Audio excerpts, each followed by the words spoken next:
රෝඩ්ස් කීපයක් ගලවලා තියෙනවා. ඒ ගැලවීම හරහා දුම්රිය පළවෙනි පැදිරිය ප්‍රධාන මාර්ගයේ දිගේ ගිහිලා තියෙනවා. ඒතකොට මේ අපි මේකට කියන්නේ ටූ රෝඩ් ගියා කියලා තියෙනවා. ඒතකොට ඒක යම් දුරක් ගිහලා තව දුරටත් යන්න බැරි වුණාම ඒක ඩිරේල් වෙලා පෙට්ටිය පෙරලිලා තියෙනවා. ඒක තමයි වෙලා තියෙන්නේ. උස්වත්ත පවුලේ හඳුන්වා දෙන රස ඇබ්බැහිය චර්පි චිප්ස් රිදෙන්නේ දැනෙන රස.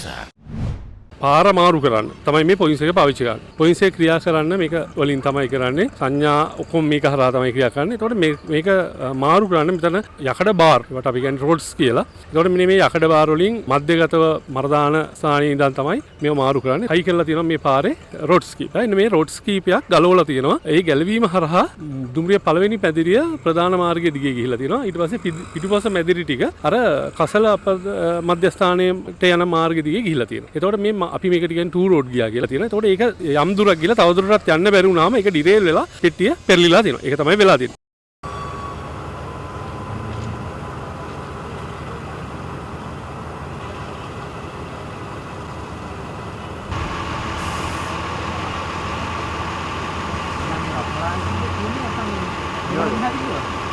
Nhol.